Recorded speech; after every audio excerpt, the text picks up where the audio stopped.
Olá, pessoal. Como a gente tinha combinado, é, de fazer uma pequena videoaula comentando sobre a filosofia pós-moderna, né?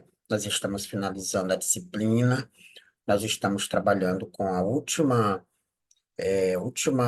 período histórico filosófico, que é a contemporaneidade, que pega do século XIX até agora.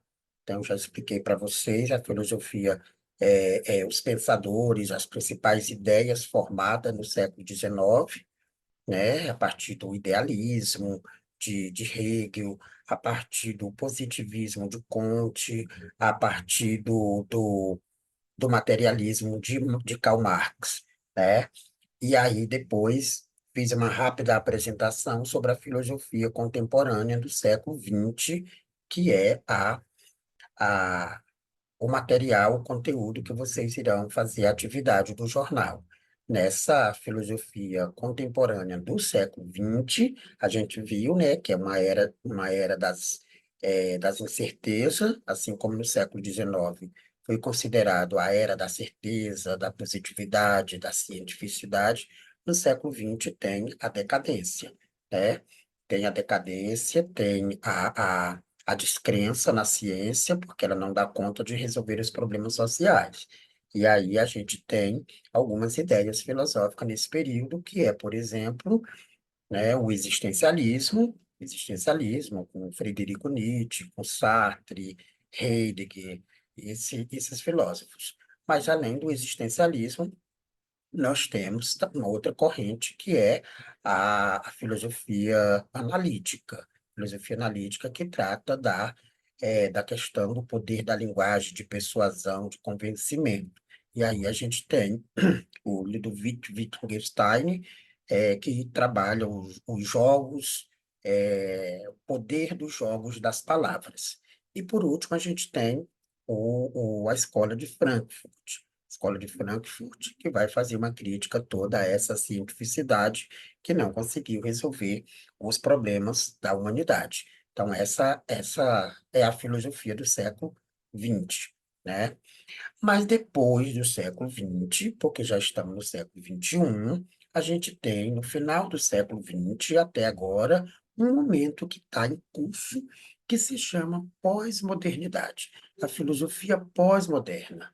Na filosofia pós-moderna, a ideia de pluralidade dos caminhos, a compreensão de que existem outros modos de pensar, que não só a ciência, né? A aceitação de outras crenças, de outros conhecimentos, dessa pluralidade de ideias, pluralidade de conhecimento, pluralidade de forma de interpretar, como também a ideia de crítica ao modelo de pensamento vigente. Veja, o termo pós-moderno se aplica a um grupo de intelectuais, entre eles alguns filósofos, que têm como ponto comum a crítica ao projeto de nacionalidade, entendido como um projeto de emancipação humano-social, através do desenvolvimento da razão. Então, a pós-modernidade faz uma crítica à razão pura, à razão como um único jeito de construir o conhecimento, ou seja, a ciência. Esses pensadores, eles partem da constatação dos desastres sociais e ambientais aos quais a sociedade contemporânea chegou, com miséria, com desigualdades sociais extremas, com catástrofes ambientais, com guerras, com dominação dos países economicamente desenvolvidos sobre os demais, né, e a situação da barbárie da humanidade, que se assola por todo o planeta. Essa corrente pós-moderna, essa corrente de pensadores, identifica como o filósofo, é, como fizeram, ou melhor, desculpa, os filósofos Adorno e Horkheim, eles vão discutir o fenômeno da assimilação dos indivíduos ao sistema, isso é, sua absorção pelo capitalismo, um fenômeno totalitário que que se dá pela narcotização das consciências por intermédio da indústria cultural. Seja eles vão fazer uma crítica à indústria cultural, à música, ao cinema, a essa cultura que se populariza, que o sistema capitalista utiliza para entrar e manipular a consciência das pessoas. Essa tendência se fortalece na segunda metade do século XX, após os sinais de degeneração eh, das experiências socialistas, o chamado socialismo autoritário, né? Então, de modo geral, esse é o quadro herdado pelos filósofos da pós-modernidade. Eles encontram uma sociedade decadente, uma sociedade doente, com muitos problemas. Assim, o termo pós-moderno designa o fim do projeto da modernidade. Então, acabou a modernidade, mas a pós-modernidade está criticando tanto a modernidade como essa ideia de contemporaneidade, ou seja, a desesperança é historicamente constatada de que a razão técnico-científica favorece a emancipação humana, ou seja, a ciência não emancipa. Isso que ele quer dizer, né? Então aí vai ter esse contexto, né, dessa filosofia contemporânea, e aí a ideia de uma sociedade fragmentada, uma ideia de uma sociedade líquida, ou seja, as coisas não se sustentam, elas não têm, ela não tem sustentabilidade, não é sustentabilidade, consistência, tudo se vai muito rápido, as coisas perdem seu valor, tá tudo invertido, tudo é, não tem substância, né? Ou seja, é o niilismo que chamou o filósofo anterior, né? Que é a decadência do ser humano. E aí ela propõe essa ideia, né, de que a ciência não é a única forma de interpretar a realidade, de emancipação do ser humano. Há outras formas de ciência, não, de produzir conhecimento. Né? Essa ideia da pluralidade das culturas, né? Então, um traço que está presente em filósofos pós-modernos é a debilitação das esperanças, ou seja, uma esperança debilitada. Né? Estamos num momento histórico onde as coisas são muito passageiras, são muito efêmeras, são muito inconsistentes. Entre os pensadores pós-modernos mais significativo, tem-se Michel Foucault, Jean Baudrillard e Jacques Derrida, né, que são os mais que contribui mais com esse pensamento pós-moderno. O Michel Foucault vai falar sobre a microfísica do poder, onde ele coloca que a sociedade é controlada pelo sistema capitalista e o sistema capitalista divide os poderes. Ele vai dizer que nós somos controlados o tempo todo, né? Nós somos controlados pela família,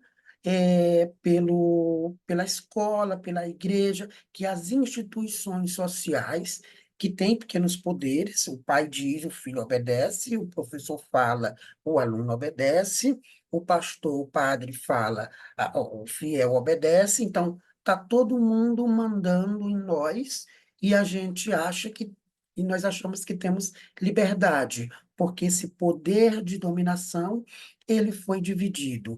Por isso ele vai chamar de microfísica do poder, né? Que é para essa falsa sensação de que nós somos livres, mas que, na verdade, o sistema nos controla de todas as formas. Por dominação, a frase dele, por dominação, eu não entendo o fato de uma dominação global, de um sobre os outros, ou de um grupo sobre o outro, mas as múltiplas formas de dominação que se pode exercer na sociedade, né? Então, a escola domina, a igreja domina, está todo mundo nos dominando.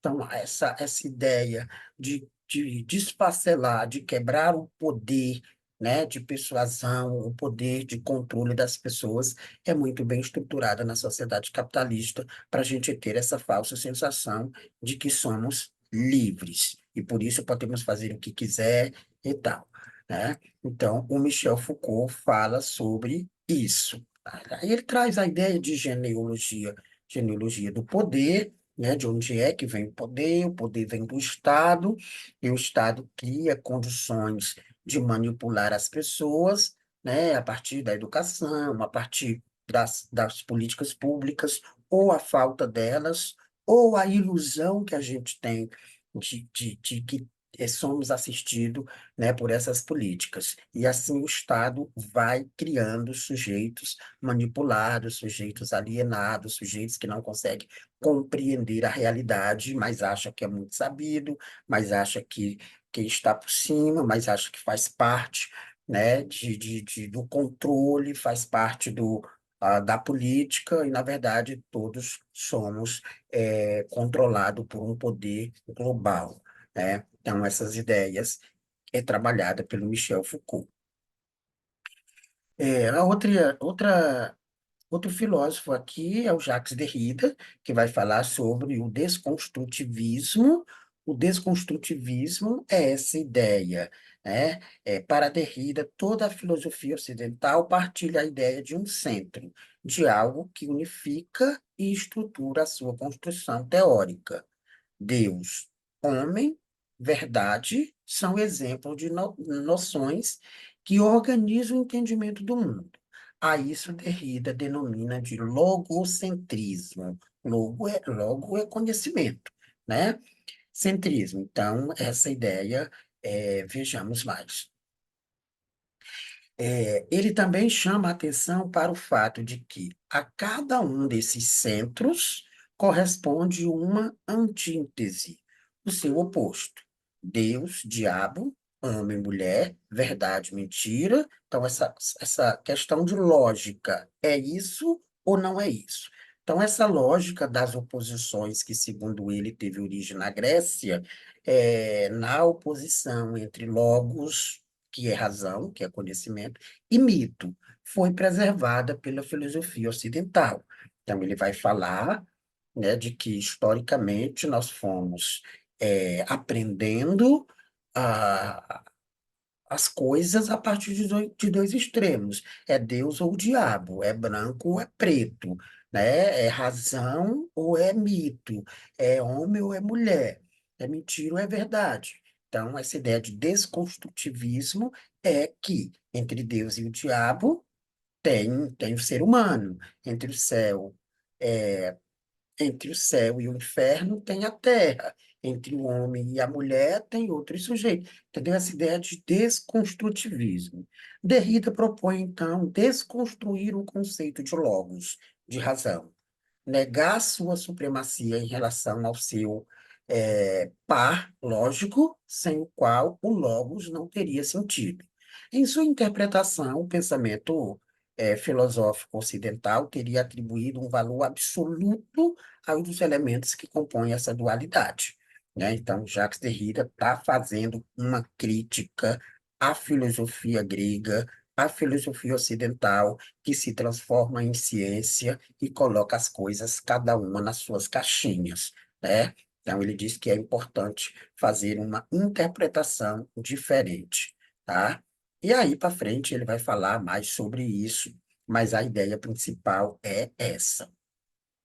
E, por último, a gente tem Baudrillard, um francês, que vai falar sobre a sociedade da a espetacularização da realidade, né, que é o que a gente vive hoje, e dos anos 20, dos anos 2000 para cá, isso é muito evidente.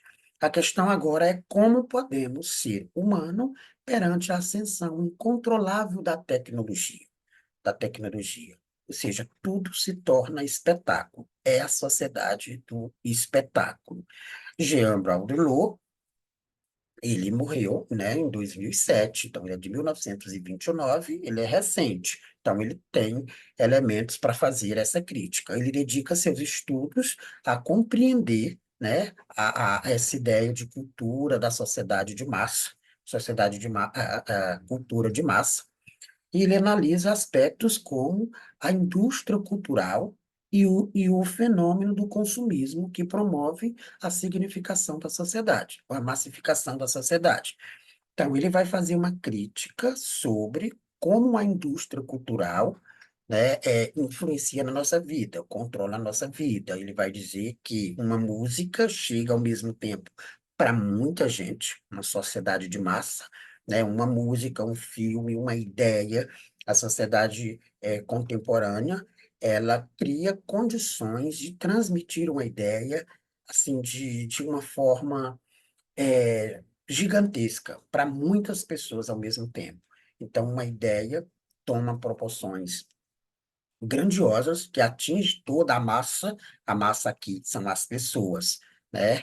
E essa ideia de usar a tecnologia para disseminar ideias, ela é uma ideia capitalista para inculcar nas pessoas as ideias que o sistema capitalista quer desenvolver. Por isso, utiliza da cultura de massa, né? Uma música horrorosa que a gente ouve no rádio, que a gente ouve na internet, que a gente ouve em todos os lugares, a gente começa do nada a estar cantando a música, mesmo sem gostar. Então, é quase que um processo de lavagem cerebral, né? De inculcamento de ideias. Se uma música faz isso, imagine ideias, né, absurdas, como a gente tem visto nos últimos tempos. Então, ele vai fazer essa crítica sobre indústria cultural, ou seja, aproveitar a cultura e transformá-lo, né, num elemento industrial, ou seja, industrializar a cultura para que as informações, as ideias sobre a sociedade capitalista chegue em menos tempo aos lares, em muitas pessoas ao mesmo tempo, né? Então, é o processo de massificação que ocorre a partir de uma naturalização das perspectivas de transformação social. E os indivíduos aderem à banalização da vida cotidiana, ou seja, a sociedade, a partir da televisão, a partir do rádio, a partir da internet, vai disseminando as suas ideias e coisas que nos impactava, não impactam mais, porque a gente está vendo o tempo todo, né? Então é isso. Essa adesão é reforçada pelo que ele qualificou de hiperrealidade, que se refere à capacidade de uma mídia, da mídia, né, criar uma realidade virtual que substituiria para os indivíduos a própria realidade. Então, é perigoso. Essa ideia de realidade virtual é uma forma de manipulação das pessoas, para as pessoas ter aí o escapismo da realidade concreta. E quando todo mundo tem acesso à internet, por exemplo, tem a falsa ideia de que está fazendo parte do processo, né, de evolução, da ciência, na verdade, tem a internet, mas não tem outras condições de vida digna. Mas aí tem essa ideia. Então, a espetacularização, por exemplo, quando uma pessoa vê um acidente, hoje ela não tende mais a socorrer, ela tende aqui a filmar pelo seu celular e, em tempo real, chamar a atenção de muita gente. Então, tudo vai se tornando espetáculo, tudo é para chamar a atenção, né, das pessoas. Então, essas são as críticas que esse modelo, que essa corrente faz, né? Então, a pós-modernidade, ela vem ali do final do século XX, né, nos anos 70, 80, até os dias atuais, como a gente viu ali, filósofo já agora recente, dos anos 2000. Então, eles vão fazer essa crítica do consumismo, da indústria cultural, da manipulação da mente das pessoas a partir da internet, dos canais de telecomunicação, enfim. Resumindo, a pós-modernidade é um momento atual que nós estamos vivendo, que não é uma corrente ainda, mas é um momento em vigência, e ele vai fazer a crítica todo esse processo de cientificidade que foi desenvolvido até aqui, né? Então, aí tem os filósofos, aí tem as principais ideias, tá? Então, era isso por agora. Até mais.